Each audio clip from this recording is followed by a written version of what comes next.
الشيطان الرجيم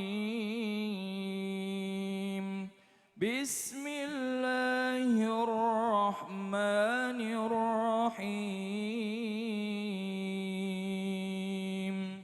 بسم الله الرحمن الرحيم هل ينظرون إلا تأويله هل ينظرون إلا تأويله يوم يأتي تأويله يقول الذين نسوه من قبل يوم يأتي تأويله يقول الذين نسوه من قبل الذين نسوه من قبل قد جاءت رسل ربنا بالحق الذين نسوا من قبل قد جاءت رسل ربنا بالحق فهل لنا من شفعاء فيشفعوا لنا فهل لنا من شفعاء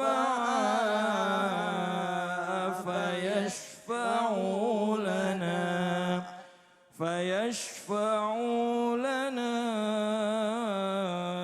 أو نرد فنعمل غير الذي كنا نعمل فيشفعوا لنا أو نرد فنعمل غير الذي كنا نعمل قد خسروا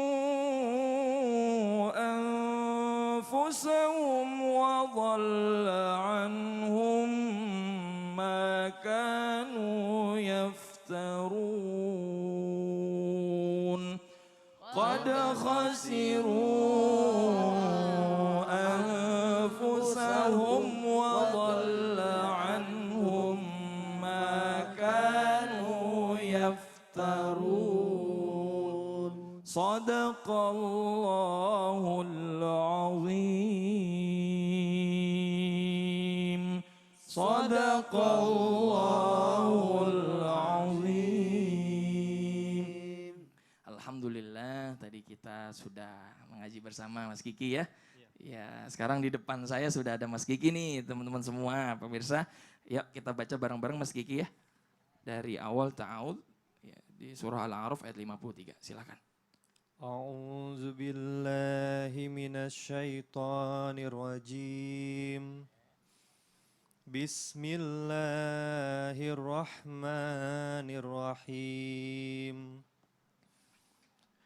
Hal yanzuruna illa ta'wilah yauma ya'ti ta'wiluhu yaqulul ladzina nasuhu min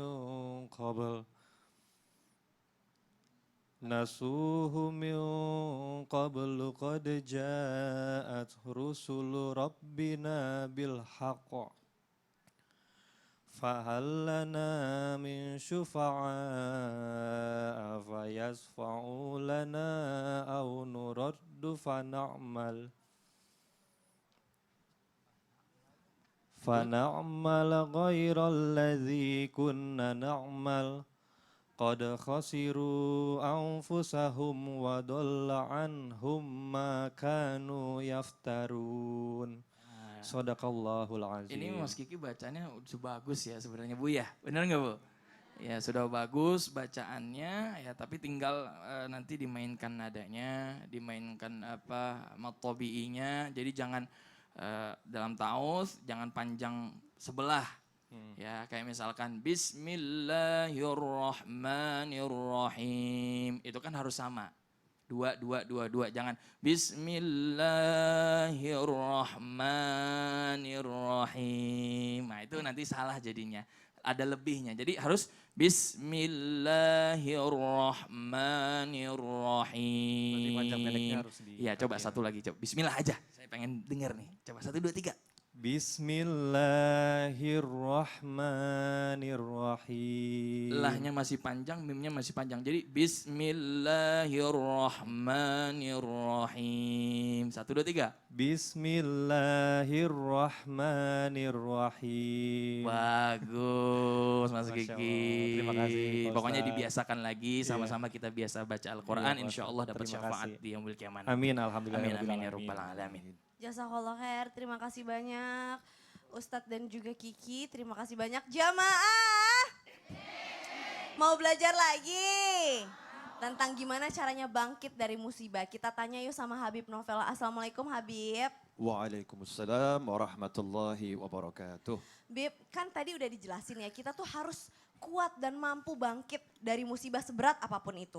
Nah sekarang jamaah juga pengen tahu nih Bib, bagaimana sih cara Rasulullah SAW dan para sahabatnya ketika bangkit dari musibah yang bertubi-tubi. Mohon tausiahnya. Ya, gak ada contoh yang lebih baik dari Nabi Muhammad SAW. Dan tidak ada manusia yang musibah ujiannya, ya, diuji sama Allah Ta'ala lebih besar dari Nabi Muhammad SAW. Jadi yang paling gede, yang paling berat mendapatkan ujian dari Allah adalah kekasih Allah, yaitu baginda Muhammad Sallallahu Alaihi Wasallam. Rasulullah didukung oleh pasukan langit, malaikat semua tunduk atas perintah Allah di bawah komando Nabi Muhammad SAW. Tapi lihat ketika Rasulullah SAW, beliau itu hijrah ke Taif. Ya, Rasulullah itu diuji dengan ujian yang Masya Allah. Di pinggir jalan dikumpulkan anak-anak kecil. Ya anak-anak kecil, masing-masing pegang batu. Kemudian Nabi SAW jalan, dilempari batu sepanjang jalan oleh anak-anak. Sampai akhirnya kepala beliau SAW mengucurkan darah. Ya, kemudian Rasulullah berteduh di bawah pohon. Mengadukan perihalnya kepada Allah Subhanahu wa Ta'ala. Jadi orang-orang yang beriman, orang-orang soleh, kalau dapat ujian, gak pernah ngeluh sama manusia. Dan tidak pernah mengeluhkan Allah kepada manusia. Nah, kalau kita ini kan mengeluhkan Allah pada manusia. Contoh misalnya, Bapak, Ibu, teman-teman dimanapun berada, lagi gak punya duit. Ngomong ke orang-orang, cari duit susah, rezeki seret. Kurang apa sih saya? Sholat sudah, sholawat sudah, istighfar sudah, zikir sudah. Kok masih seret seperti ini, kurang apa sih? Emangnya saya ini kenapa? Nyalahin Allah Subhanahu wa Ta'ala. Tapi Rasulullah SAW, Anbiya wal Mursalin, gak pernah menyalahkan Allah dan tidak pernah menyalahkan siapapun. Jadi sikap hatinya itu apa? Nomor 1, tahu yang ngasih Allah. Kemudian lapor sama Allah Subhanahu wa Ta'ala. Hebatnya Nabi Muhammad SAW, beliau mengatakan, ya Allah, maafkan aku yang lemah dalam pandangan manusia. Rasulullah tidak mengatakan ini karena saya orang hebat, seorang besar, saya dilemparin, saya dipukulin, saya dihajar, saya dihinakan, saya dicela. Enggak. Tapi Rasul mengatakan karena aku ini lemah, belum kelihatan besar di pandangan mereka, mereka enggak paham siapa aku. Dan karena aku ini kurang baik, makanya aku dilemparin. Masya Allah. Gak pernah mengatakan aku orang baik, mereka orang buruk. Aku yang kurang baik, aku yang kurang benar. Introspeksi diri. Walaupun Nabi Muhammad SAW manusia yang paling baik. Manusia yang paling benar. Tapi beliau selalu melihat dirinya nomor 1 kalau ada apa-apa, saya yang kurang nih, saya yang kurang. Bu, saya mau nanya, biasanya ibu kalau dimarahin sama suami, merasa salah atau balik marahin? Diam aja. Ayo. Balik marah kan? Disalah-salahin melulu gitu kan ya? Gak introspeksi diri. Jadi orang-orang soleh, ya orang-orang soleh itu beliau introspeksi diri. Melihat dirinya, saya punya kekurangan. Karena itu saudara pernah ada satu ulama. Ya, lihat kudanya itu loncat-loncat. Jadi liar itu, padahal kuda jinak. Jadi liar. Langsung beliau ngecek. Ini kira-kira apa yang salah dalam rumah ini ya? Mungkin pembantu rumah ada yang gak sholat ini. Mungkin istri saya sholatnya kurang baik ini.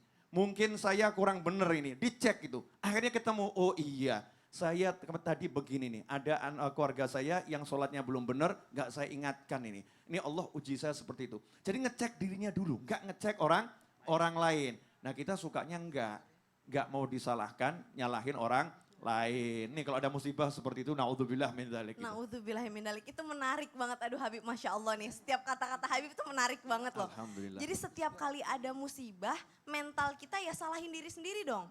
Cek dong, apa kekurangan dari diri kita. Betul. Kalau zaman sekarang mah ngecek Instagram, Bib. Wah, si ini begini nih. Wah, si ini gitu, Bib. Gak boleh ya, Bib ya? No. Nauzubillah min dzalik. Makasih, Bib. Sama-sama. Jazakallah khair. Waalaikum. Bu! Kalau dapat musibah gimana, Bu? Alhamdulillah, benar. Kalau dimarahin suami gimana, Bu? Alhamdulillah, benar. Jangan karena masuk TV aja loh nih, Bu. Alhamdulillah ya. Oke, baik, kita sama-sama introspeksi diri. Insya Allah kita bisa menjadi manusia yang lebih baik lagi ya, Bu ya. Amin. Nah, sekarang kita mau nanya nih sama Ustadz Maulana. Ustadz, Ya.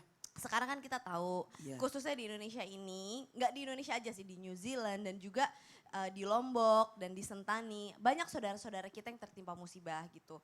Kita sebagai manusia punya rasa ingin menolong lah gitu, tapi kita punya keterbatasan. Mungkin maaf, materi kita juga pas-pasan gitu, tapi kita pengen nolong. Sebaiknya gimana tuh Ustadz Maulana kalau kita pengen nolong tapi kita penuh dengan keterbatasan? Mohon tausiahnya. Bismillahirrahmanirrahim. Sebelumnya saya mau sampaikan kepada kita semua. Coba rumahnya orang Jepang itu dindingnya terbuat dari kertas. Iya. Kertas kan? Tiang-tiangnya kan ada kertas kan? Kenapa? Kenapa dinding-dindingnya kertas? Halo? Karena selalu gempa di sana. Rumah orang dulu tidak ada bawahnya, tapi rumah panggung. Ingat kan, Bu? Rumah panggung. Kenapa? Karena di zaman dulu banyak binatang buas dibawa. Betul-betul? Nah, sekarang mohon izin, saya tanpa menggurui siapapun, ketika ujian datang, tidak mesti kita beri bantuan materi dan apa, tapi bisa dengan cara doa, perhatian, rasa kasihan, empati. Mohon maaf ya Allah, mudah-mudahan jadi berkah buat kita. Sebenarnya yang diuji bukan mereka, kita yang diuji. Apakah seberapa besar perhatian kita kepada saudara kita? Seberapa besar perhatian kepada saudara kita? Nggak usah saling menyalahkan. Gara-gara ini nih, gara-gara ini nih. Tidak. Tapi bagaimana kita senantiasa membersihkan diri. Buang pikiran jelek. Bisa jadi korban yang kena bencana itu didoakan satu Indonesia. Kita mati, meninggal, belum tentu didoakan. Palingan tetangga kita yang doain. Betul. Tapi ketika kita melihat saudara-saudara kita tertimpa musibah, doakan, berikan bantuan, perhatian. Tidak apa-apa di-share kebaikan, tapi jangan sesuatu yang membuat orang jadi resah. Apalagi taubat. Tidak ada salahnya kita bertobat. Apa artinya tobat, Bu? Bu? Apa artinya tobat? Mohon ampun. Insaf. Nah, beda ampunan, beda tobat. Kalau tobat itu kembali. Jadi tidak ada salahnya kita ingatkan saudara kita. Sadarkan diri kita. Jadi ketika musibah itu datang, menjadi introspeksi buat diri kita sehingga kita bisa bermuhasabah. Nasihat, aduh aku harus ini. Itu tuh enggak apa-apa. Jadi kepada orang, bantulah dia dengan memberikan peringatan, mengingatkan dia, menyadarkan dia. Nih, kepada guru-guru kami yang mengajarkan kami, Ibu pernah diomelin enggak waktu belajar membaca? Pernah. Bu, D-I-D. Di D-I-D tambah K. adik. Sampai dipukul, belajar ngaji juga dikasih kayu. Setengah mati ya, Bu? Iya. Tapi ternyata demi kebaikan kita itu. Demi kebaikan kita. Awalnya kita mungkin marah-marah. Tapi padahal sebenarnya kebaikan kita. Makanya jangan buruk sangka. Hindarkan diri kita dari kezaliman pada diri sendiri. Dengan cara apa? Merawat diri. Bantu orang. Dengan cara apa? Sadarkan dia. Bantu dia dengan doa. Doakan. Ibu, saya masih teringat waktu terjadi gempa di Lombok. Banyak sumbang yang datang. Baju-baju banyak masuk. Tapi baju daster semua. Benar. Sehingga bapak-bapak pakai daster juga. Iya, musibah juga itu ya Ustadz. Sumbang baju, Iya. tapi cari baju yang sobek. Nah, Ngapain sobek? Nggak ada tukang jahit. oh benar. Cari bajunya yang sudah tidak dipakai. Yang layak pakai. 1, 2, 3. Yang layak pakai. Saya suka. Alhamdulillah saudara kita Caca luar biasa. Suka bagi-bagi baju loh. Tahu dari mana Saya Ustadz? tahu siapa yang nonton Islamit Indah, like Instagramnya akan dikasih 1 baju. Masya Allah. Kan kalau sesama muslim katanya harus ngasih sesuatu yang kita apa Ustadz? Yang kita senangi. Yang kita sukai. Ini aku suka banget nih hijabnya nih. Iya. Banyak orang nyumbang makanan Hah? di waktu imsak. Kenapa tuh? Orang sudah tidak makan. Benar. Jadi belajarlah memberikan sesuatu yang kita sukai walaupun itu untuk saudara-saudara kita yang tertimpa musibah ya. Walaupun kita juga tidak kenal. Baik. Nah, jamaah. Ini buatnya jamaah yang ada di rumah penting banget. Ayo siapkan catatannya. Karena setelah ini akan ada amalan dan juga doa nih dari Habib Novel untuk saudara-saudara kita yang terkena musibah. Dan juga doa untuk kita sendiri. Gimana caranya supaya kita bisa mudah dalam menghadapi ujian dan dapat terhindar dari musibah. Jadi jangan lupa ayo siapkan ballpointnya, pensilnya, kertasnya. Dan jangan kemana-mana, tetap di Islam itu indah. Jamaah! Oh jamaah. Alhamdulillah.